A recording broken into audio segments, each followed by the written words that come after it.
Safari Park so far. Now, I want to do a sound check really quick. If you can hear me loud and clear, can you raise your hand for me, please? Yeah. All right, awesome. Okay, last chance. If you cannot hear me, raise your hand to let me know. Okay, I'll turn it up just a notch. How about now? All right. Well, perfect. My name is Joy, and I'm going to be your tour guide and driver for the next 25 to 30 minutes on our Africa Tram Safari today. Now, if you can help me out, give the door on the right side or the passenger side of the tram a gentle nudge outward. Make sure that the door doesn't open on you. As you can see, those doors are latched. They are not locked, so please try to refrain from leaning up against them or putting any of your belongings on them. Also, if you look up above you, you'll see that there is a yellow strip. You can press that yellow strip in case of any medical emergency. For those of you who are in the first car right behind me, you might notice there is no yellow strip. That's okay. Just give a knock on my window to let me know, and I'll help you as soon as I can. Now guys, during our tour today, I'm going to be making a lot of starts and stops. So I just ask that everyone remain seated when the tram is in motion, but feel free to stand up and get a better view if you need to when the tram is at a complete stop. Now we will be coming back to the animals on the left side of the tram right now, but since they're here, I'll introduce them to you. So those tan antelopes that you see with the straight horns going backwards, those guys are called the French-eared oryx. You might see that there's some copper-colored antelopes, smaller guys behind them. And a lot of them are resting behind that rock there. Those guys are called the Thompson's gazelle. So look at those guys and see how they have that black stripe going across their body. That is actually a very important way that they communicate with one another. And I'll talk about that more in a bit, because we're going to be looking out for some that are similar to them as we go on our tour today. Now on the right, you see these guys are starting to march back into their enclosure. These familiar friends are our greater flamingos. Now you might notice that they are not as pink as other flamingos you might have seen before. That's because these guys live in Africa, and so they've adapted to having those very light-colored feathers to help reflect sunlight, to help them keep them cool in that very hot environment that they come from. Sort of like for us, if it is a hot summer day out there, well, we'll try to avoid wearing colors like black, right? We'll try to wear lighter colors or white if possible. Now, anybody know what a group of flamingos are called?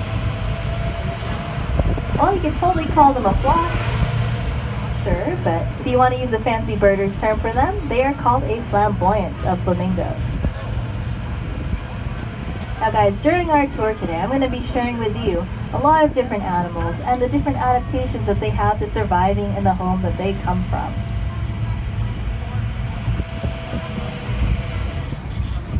Now up ahead, this is a very special area that we call the Rhino Rescue Center. Seems like nobody's there right now. But the Rhino Rescue Center is a very special area that we are using right now to try to help the rhinos. Now believe it or not, the San Diego Zoo Safari Park is primarily a breeding facility, so we are trying to help animals that are disappearing around the world, especially the rhinos. Unfortunately for the rhinos, their horns are viewed by some cultures as a source of medicine. Some even believe that that horn can cure cancer, so people have been hunting or poaching them. But if you'll touch your fingernails for me or touch your hair, that is actually the same material that makes up a rhino horn, and that material is called keratin. So, like you might guess, just like eating our hair or fingernails wouldn't give us any medicinal benefit, well, rhino horns wouldn't either. So an easy way that you can help out is spread the word, let people know, hey, rhino horns are medicine. Now guys, on the left side, we are passing our Pelican Island right now. So on that island, you might see one that's sort of swimming in the water right now. That is our great white pelican. We also have Dalmatian pelicans on the island, where they're gray overall. And so for those guys, there are actually 2 chicks on the island right now. So like I was saying before, we are primarily a breeding facility. We are trying to help all different kinds of animals, help them to have babies, and hopefully one day reintroduce them back into the wild. Now of course, they have to have enough protection and enough people that care about them first before we can get a chance to do that. Now guys, on the right side of the tram, you're going to see it'll open up and you'll be able to look at that sandy slope. So when it does, I'm going to just go slowly so we all get a chance to get a look. Look along the hillside. There's a lot of other animals in there, but you'll see that there are some striped friends. So those guys are the Grevy zebra. Now the Grevy zebra are very special animals. They have those black and white stripes. And they can't blend in very well, can they? So instead they have those stripes as a way to blend into one another. It makes a lot of sense. If you are an animal out in the wild, or I guess in captivity too, it helps to not be the only one who stands out. You want to try to blend in with your buddies if possible. So the same idea goes for other animals that have those beautiful different stripes too.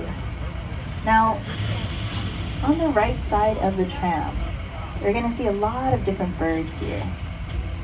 Now the ones that are closest to the water, you'll notice that there are 3 different kinds of birds. There's some that have the pink over their eyes and a yellow beak, some that have the black on their head.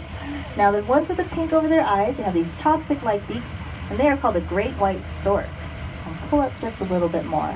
The ones that have the black head are called a sacred ibis. And the one with its beak tucked away underneath its feathers is the spoonbill. As you can see, they all have different beak shapes and sizes, and that allows them to live together really peacefully. They don't have to compete for the same types of food. Now, even though I talked about those birds, I want you guys to just peek to the right still, just before the descent starts. Peek to the right, you'll see some grumpy-looking birds that are hunched over, and maybe one of them is not so happy with the others, so those guys are called the Ruppel's vulture. Now, how many of you guys like vultures? Hey, I see a couple of hands. That's awesome. You know, vultures provide a very important service. They are like the recyclers of the wild. They help to break down the dead and decaying animals so that other plants and other animals can use them much faster than if they were just left alone. We're always thankful for them and the service that they provide. Now, to the left side of the tram, this guy is stuffing his face right now at the feeding trough. This tan antelope with those straight back horns might look a little familiar to you. That's because we saw something similar to it earlier on our tour. So that guy right there with the beautiful stripes across his eyes, that guy is called the Hemsbok. And he's got those stripes covering his face. That is actually his way of trying to be tricky right now. He's trying to hide his eyes from potential predators. So we have a saying for our animals: eyes on the side, ready to hide; eyes in front, ready to hunt. So the same idea, so that means that when animals look at another animal, they'll see, oh, its eyes are on the front of its face, that animal is probably a predator. So we need to watch out for them. But if they see that the eyes are on the sides of their head, then that means that that animal is probably prey. And they need to be the ones watching out.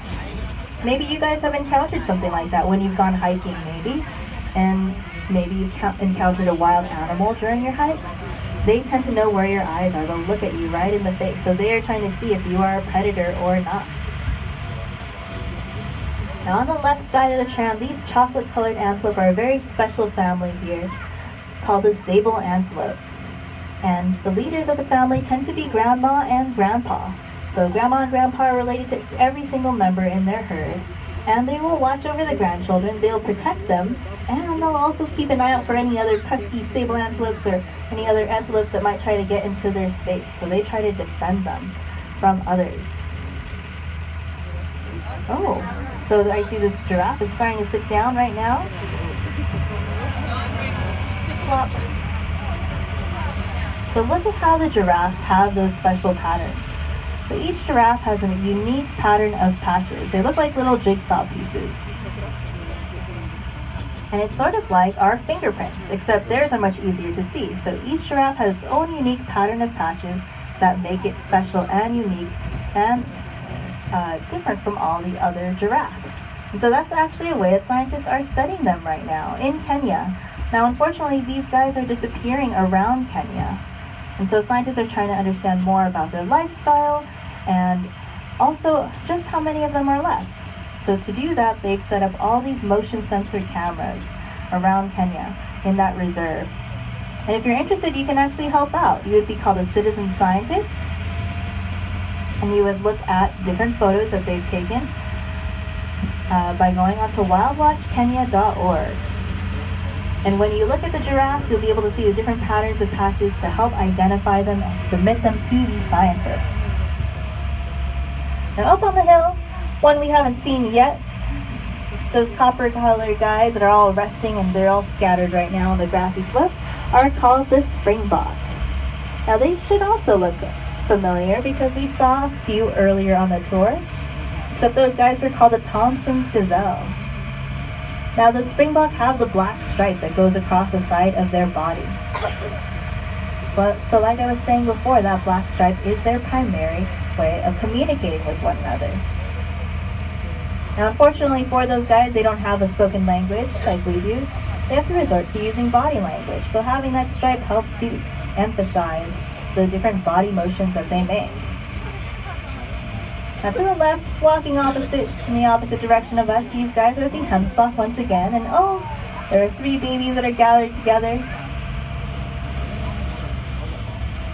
You take a moment to stop and look at these guys. They're not quite babies, they're maybe teenagers right now, but look how they already have the markings over their eyes too, just like their parents. So as they get older, their little ears of theirs will start developing these dark spots. And those dark spots are supposed to mimic eyes, so they will actually hold up the ears and try to look like a predator is looking right back at you. Now some other familiar feathered friends here on the left side of the tram, these are our ostrich. Now ostrich are not able to do things that other birds can do, which many of you know they can't fly. So instead they have fluffy feathers, and maybe you can see just how fluffy their feathers are. And so instead they use their feathers as a way of blending into their environment. And sometimes they do this, and it is so hard to find them when they do. So what they'll do is they'll tuck their legs in, they'll sit down on the ground, fluff the feathers up, and they'll look like these big bushes sitting on the ground.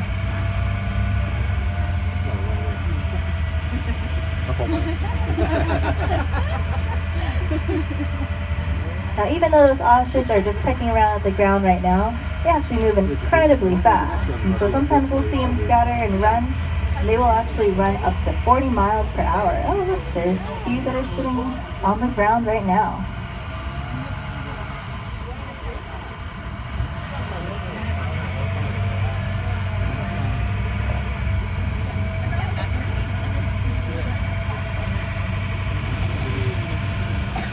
Now on the left side of the tram, we've got a group of these cattle-like animals, and they are called the Cape buffalo. And see if you can spot the baby. The baby is a bit lighter than the rest of the adults.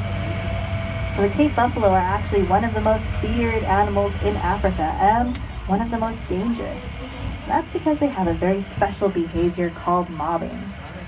So what those Cape buffalo will do if any member of their herd is in danger, they will turn their head and their horns towards that danger, and they will charge at it all together. And if whatever it is doesn't get out of the way fast enough, they could get trampled or worse. And they're not doing it to try to be mean or anything, they just want to make sure that their family members and their herd members are safe. It just so happens that they have this big, strong, tough body to do so.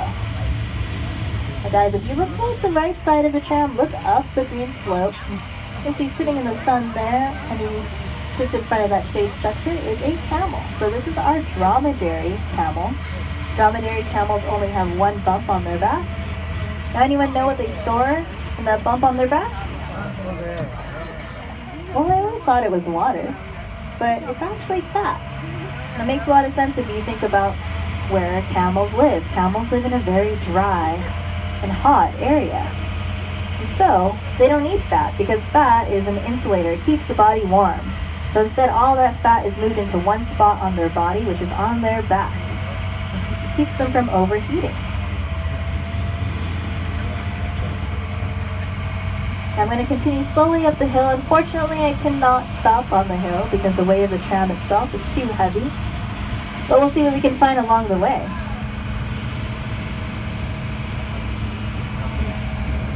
Now if you look further off, on the grassy hill there, it's just on the other side of the fence, there are a group of these tan-colored antelopes. They also have a bit of a bump on their back too. Those guys are called the greater kudu. Oh, and look down below us into that enclosure. So you might see just the back of the of our black rhinoceros. So she is Aria. So she's being kept in that enclosure because she's visiting from a zoo in New York.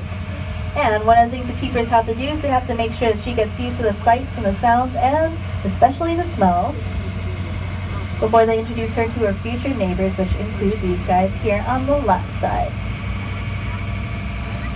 Now sitting there on the ground, those tan antelopes with the curved back horns are called the rowan antelope. Now just like the hunchback, you'll notice that they have the black and white markings over their faces too, like a little mask. So like I was saying before, this is their way of hiding their eyes from potential predators. They are trying to look like they are not prey.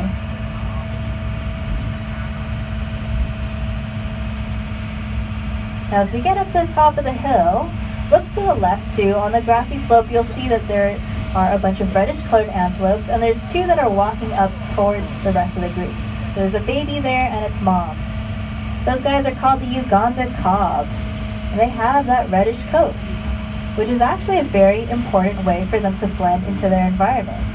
So maybe if you get a chance, take a photo of them. And so it sounds really odd to say that that's their way of blending in. I mean, they stick out like a sore thumb when you look at them, right? Especially against that green grass. But if you think about the way a lot of predators see, a lot of predators actually see in different shades of gray, so they don't actually see red. Now, even though we're humans, we're lucky we can see in color, but most other predators cannot. So as long as these guys are in a nice, lush green area, they will actually blend in really well. Now, if you look towards the right side of the tram, you're going to see at the feeding trough there are a couple of our red-fronted gazelles. They have just the faintest stripe going across the sides of their bodies. Now you might also notice that there are some larger reddish-colored antelopes sort of mingling around them, and also up ahead too of the tram and to the right. So they're closer to the fence up there. Those guys are called the red lechwe. So just like the Uganda cob, they also have that reddish-colored coat. And as long as they are in a nice, lush or shady green area, they will actually blend in really well. Now while we are up here, enjoying all the different animals that we're seeing along the way, I want you guys to enjoy the view that we have too, of the valley down below. And also take a look at the hills surrounding the park as well. They're shrubby looking, they don't look like much, but it's actually home to the most endangered habitat in the United States. And it is called the coastal sage scrub habitat. Now, of course, as the San Diego Zoo Safari Park, we want to protect animals all around the world. But also at the same time, we don't want to forget about the wildlife in our very own backyard. And so, the San Diego Zoo Safari Park has set aside over 700 acres of land, this land that you see surrounding the park, to forever be coastal sage scrub habitat.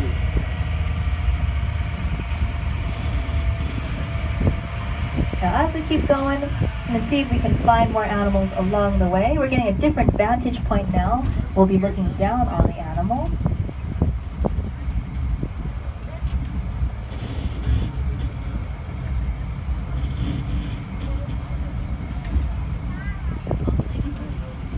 If you look to the left between the trees and sort of in front of the structure, you might see the greater kudu that we saw as we were going up the hill too. Now the greater kudu, they have these very faint white stripes that go down the sides of their bodies. And it's sort of similar to one of the animals you guys might have seen earlier. So as we were getting ready to go onto the tram, there are some animals that were across with white stripes going down their bodies too. So that's actually their way of blending in. Because remember, in addition to predators not being able to see in color, those guys have the white stripes. The white stripes are supposed to mimic sunlight as it streams through the trees. When that light streams through the trees and hits their bodies, those stripes help to exaggerate that and breaks up their body pattern just a little bit, makes them just a little harder to see.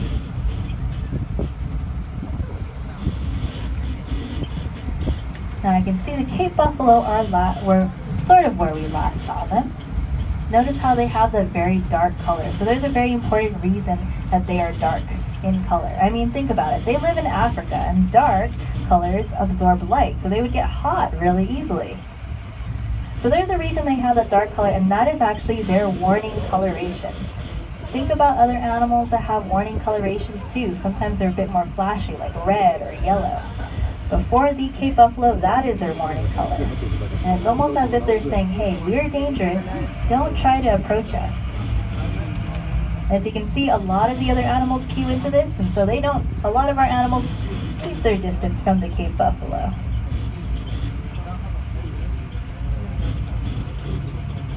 You can see down below, the ostrich has been pecking their way across the enclosure. And there is another hem spot that is stuffing its face at that feeding trough there.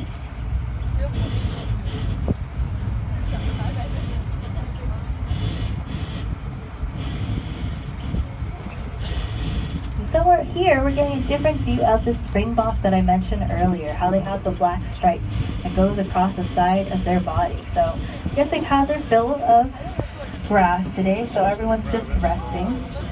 And notice that when they sit, you can't really see the black stripe that goes across their body. So that is why the stripe position is precisely where it is, because when they lay down, other animals cannot see it.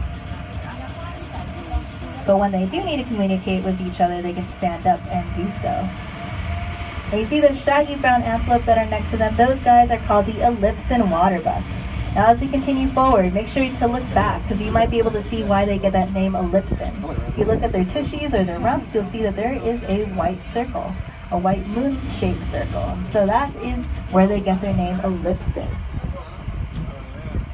Now on the right side of the tram, very special animal that we have here. Maybe you can guess where they live just based on the color of their white coats. Those guys are called the scimitar horn oryx, and they live in the Sahara Desert. So just like the greater flamingos we saw earlier on the tour, these guys also have the light colored coats. It helps to reflect sunlight to keep them cool in that very hot environment that they come from. Now here on the left, getting a couple of the Ellipsan waterbucks that are starting to move away from the feeding trough, and one that's got laying down completely. We've got a few of our wildebeest. So those are the silver gray antelopes with the horns that are curved up and inward. And also, sort of walking towards the feeding trough right now, all these big tan antelopes that you guys see are the Patterson's eland. Now since we're so close, take a good look at their necks. The fun fact about the Patterson's eland, they can't sweat. Water is way too precious in Africa. It's so precious, in fact, that they can't even afford to waste it by sweating it out. So instead, they have a little bump on their neck. That's a little flap of skin. And what that bump on their neck has are a lot of blood vessels or veins. And as the blood flows through that area, it helps to cool off a lot faster because that skin is a lot thinner there. So that is their way of cooling themselves off. Now I want to point these guys out to you because they're so cute. If you just look in front of the rock, two babies, maybe no more than a week old. Maybe one's a little bit younger than a week. But those are two baby Ellipsan waterbucks that you see. They're in front of the rocks right there.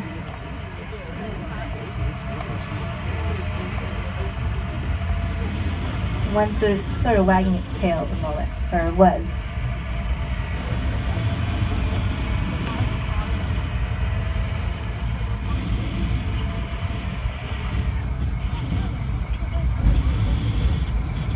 Now earlier on the tour I mentioned that critically endangered coastal sage-grouse habitat that we are trying to protect. So San Diego is home to over 200 endangered and imperiled species, a lot of which rely on that coastal sage-grouse habitat. And no, I'm not just talking about the ones that live in the zoo or in the safari park. I'm talking about the animals that have lived in San Diego for hundreds and hundreds and hundreds of years. Now just to give you an example, the number of bee species that we have here in San Diego, think about those insects that make the honey. So San Diego County has over 700 unique species of bees. And not all of those bees are black and yellow. Some of those bees have this beautiful iridescent green or iridescent blue, but we even have bees that are gold. So all in all, what I'm trying to say is that we have a ton of wildlife that live here in San Diego that survive on that coastal sage-grouse habitat. And if that habitat were to disappear, then that wildlife would disappear too. So if you're a San Diego local and you're interested in helping out, one of the things you could do to help is plant a local plant from the area. And of course, wherever you live around the world, your habitat at home doesn't need to be endangered to be protected. As long as you plant a local plant from the area, you can help out your native wildlife too. Now to pass this, make sure that we get past the gate, but look towards the right, you'll see more of the Thompson's gazelle that we saw earlier on our tour.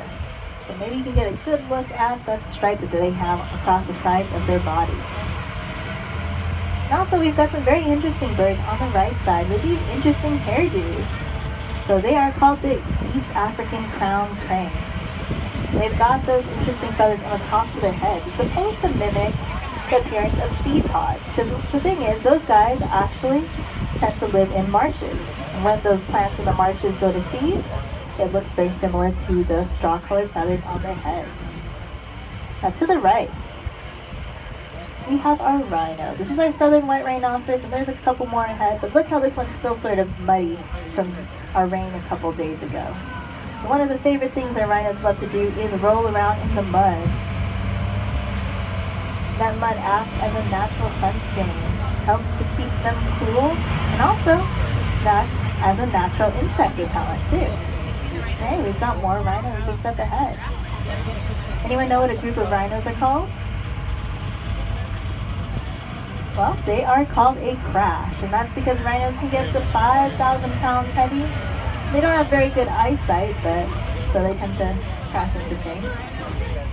I'll take a moment and stop here. If you guys would like to stand up to get a better view, take some photos of the two. This is a rhino and rhino baby.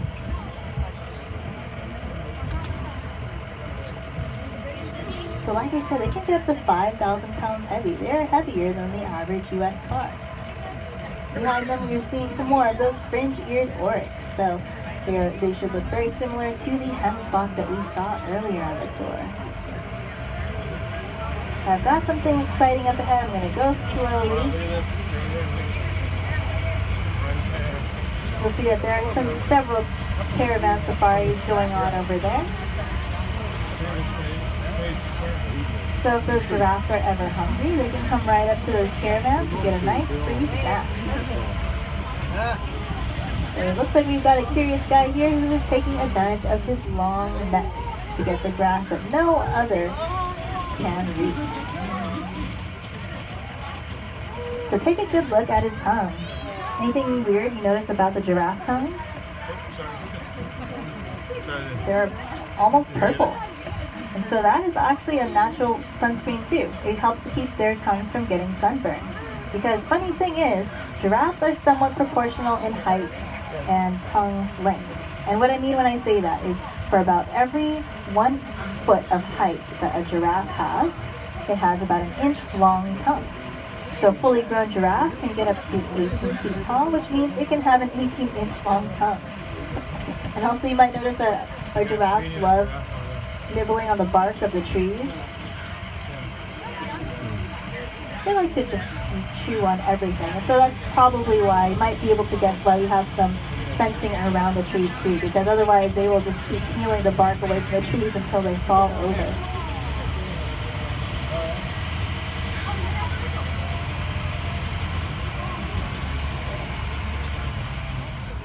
Take one last look at our rhino. Now guys, during our tour today, I shared with you a lot of different animals and the different adaptations that they have to surviving in the home that they come from. But also I shared with you a lot of the different projects going on at the San Diego Zoo Safari Park, like with the work that's being done on the rhinos, and the studies going on in Kenya for the giraffes, and also the work to protect the local wildlife by protecting that critically endangered coastal sage-grub habitat.